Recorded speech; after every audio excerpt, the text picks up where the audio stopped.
Ok, donc moi je suis Philippe Vermont, je suis un peu l'instigateur du projet, le compositeur et le guitariste.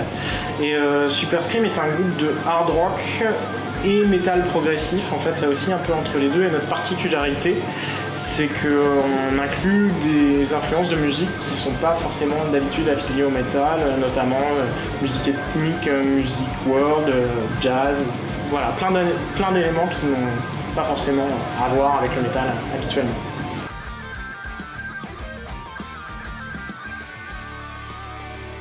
À vrai dire assez rapidement, parce que ça fait partie de mes premiers amours musicaux. Si tu veux, mon premier flash musical c'est Dire Straits, donc on est très loin.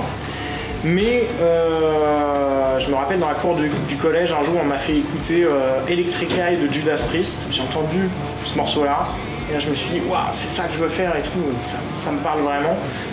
Le solo de guitare à Burn et tout. Et ma passion pour le métal, voilà, elle est arrivée à 13-14 ans, quoi.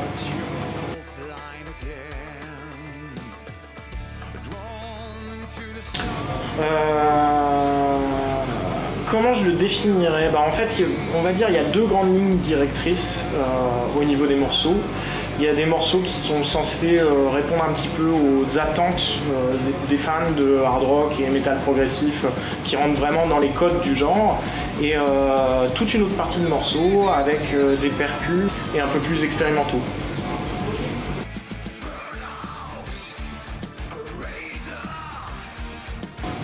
Waouh. Pour moi, l'influence majeure au niveau de l'écriture, ça reste quand même Dream Theater, même si on essaye d'envoyer le truc ailleurs, parce qu'on n'est pas les musiciens qui sont Dream Theater, et puis voilà, ils sont depuis 25 ans dans la place, et ce qu'ils font, personne ne peut le faire aussi bien qu'eux. Mais ça reste quand même une des principales influences. Il y a aussi un groupe comme Led Zeppelin, est très très présent dans l'écriture et dans la manière de concevoir l'album.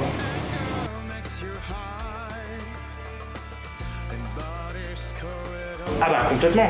En fait, des influences orientales, même tu peux en avoir sur Pandora, tu en as sur The Engine Cries.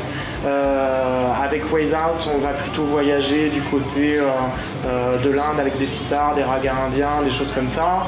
Il y a même sur la dernière balade, Insane God, on retrouve des darbukas qui sont des instruments clairement qui languent du côté du Maghreb et tout. Donc voilà, on a vraiment cette influence-là est très, très claire tout au long de l'album.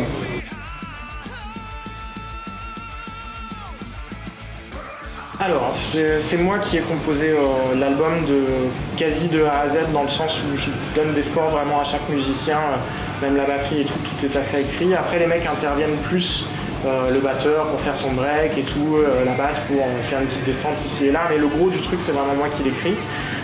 Pareil pour les lignes de chant, c'est Eric qui a fait 80% des textes, qui est l'auteur des 80% des textes, et les 20% qui restent, c'est Stéphane, le bassiste. Voilà, Eric qui, je le rappelle aussi, je le dis au passage, a beaucoup de casquettes, il est aussi producteur du disque, c'est lui qui a conçu le visuel avec Stan W. Decker, voilà, il y a beaucoup de... et qui a fait le clip aussi, qui va sortir bientôt.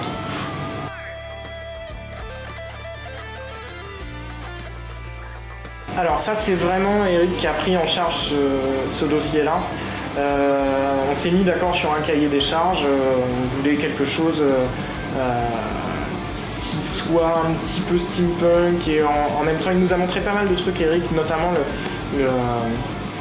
le boulot de Karasionut, qui est un surréaliste et qui faisait des choses très très intéressantes avec des paradoxes dans l'image qui nous semblaient très bien refléter en fait le paradoxe de Super Scream justement entre les influences ethniques et le métal. Donc voilà, on voulait ça, on voulait aussi que ça soit en lien avec le titre de l'album qui était déjà défini à ce moment-là. Donc une fois qu'on s'est mis d'accord sur ce cahier des charges, en fait on a appelé Stan W. Decker et c'est vraiment Eric et Stan qui ont conçu ensemble le visuel sur plusieurs mois. Il y a eu beaucoup d'échanges entre eux pour arriver au résultat que vous connaissez.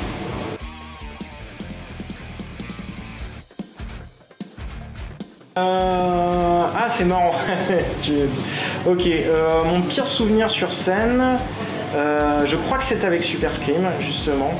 On avait une scène au Renfest qui est un super festival où on a été accueillis super bien, machin et tout. C'est pas du tout l'orga qui était en cause de quoi que ce soit. Mais on a eu un incident technique, enfin une galère que j'ai jamais connue sur aucune scène. C'est-à-dire qu'en fait on a joué, il y avait un autre morceau qui tournait dans les retours, un autre morceau qui avait pas du tout, c'était pas le même tempo, pas la même tonalité, enfin en gros c'était hyper fort. Et ça a duré, en gros, on jouait 6 morceaux, ça a duré pendant 3 morceaux. Donc autant te dire que t'es là, tu te regardes, tu souris, t'essayes de donner le change, t'essayes de le faire bien, mais en même temps tu peux pas arrêter la machine, t'essayes de regarder le sonorisateur qui lui te voit pas et puis peut pas se douter de ce qui se passe. Et voilà, ça a été assez difficile. C'est un moment dans la vie de Superscream qui était pas facile, ce concert-là. Clairement parce que on avait envie de tout déchirer et puis de donner tout ce qu'on avait, et là on n'a pas pu quoi.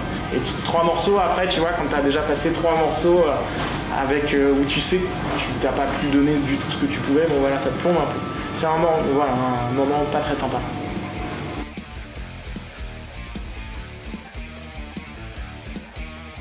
« 5 mots. Ouverture. EJ.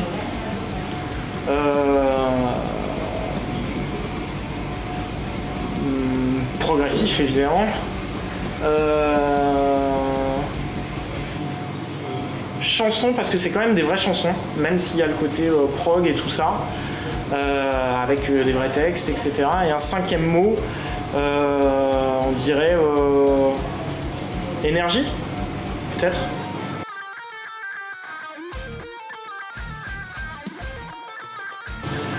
Donc un mot de la fin, peut-être soyez très très nombreux à écouter The Engine Christ, parce que c'est un album vraiment sincère qui a été fait par des passionnés, pour des passionnés, et je suis sûr qu'il devrait y avoir des morceaux qui devraient vous parler là-dedans, et voilà.